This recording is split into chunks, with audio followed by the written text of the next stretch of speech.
What type of weights are these, and how come they're taking them off? They found out they don't perform the job adequately. It was an experimental thing several years ago, really. What's it like for the guy up there in that basket? I know it's a dangerous job, but does he realize what goes on? Definitely. What type of man do you look for in hiring somebody to go up in that basket? No special qualifications. Just a boy that can climb. He's got some sense about him. That's about it.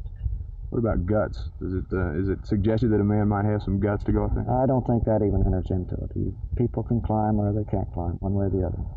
Carl, has anybody ever gotten stuck up on the wire up there in the basket? No. How long does it normally take to complete a job like this, the whole tower? We're hoping to get down here within 2 weeks. What type of weather mainly do you work in? Does it have to be good sunny weather? Can you work in rain or cold or just any time? We try not to work in the rain, and we don't work in the snow or ice. Cold doesn't interfere too much. So in other words, you just try to move around sort of seasonally, I guess, to put these things up? No, it doesn't work that way. In the summertime, you go south, and in the wintertime, you go north.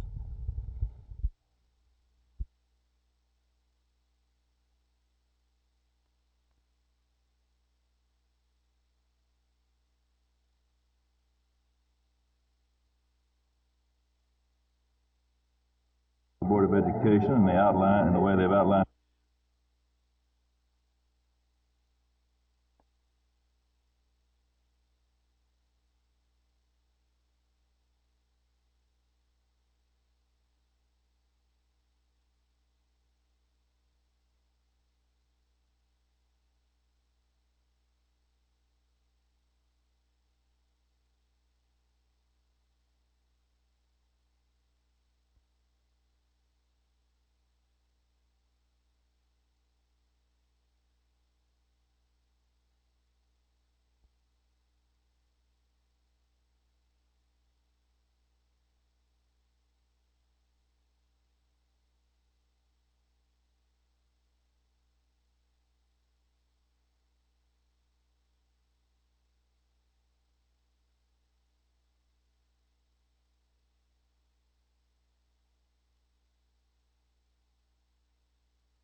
With the gold shovel work by Dallas School Superintendent W.T. White and Dallas School Board President Marvin Berkeley as a cue, the real digging in has begun here at the site of the Dallas School System's new Science Technical Center. This is the school that has been 3 years in planning and off and on in the last year in argument.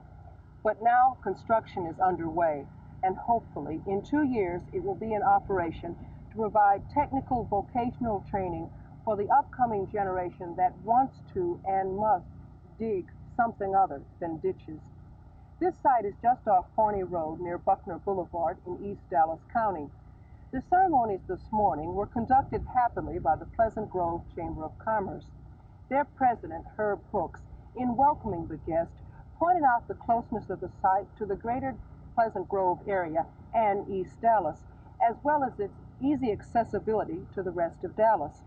This $20 million educational center is considered something of a prize by the people of the area, and correspondingly has become a sore point with other people of other areas, particularly some people in South Dallas. These groups and some of the new board members would have liked to have had the center in another area, perhaps a more central location. But the center had been in planning for a couple of years, and its financing was included in the last school bond issue. It wasn't feasible to change the location 2/3 of the way into the planning. So what has been emphasized here this morning by Dallas Chamber of Commerce President Morris Height and School Board President Marvin Berkeley is the center as the first of several to be built in the Dallas school system. The main point, though, that Dr. Berkeley pointed out in his brief remarks this morning is the center's well-planned goal to educate the whole man.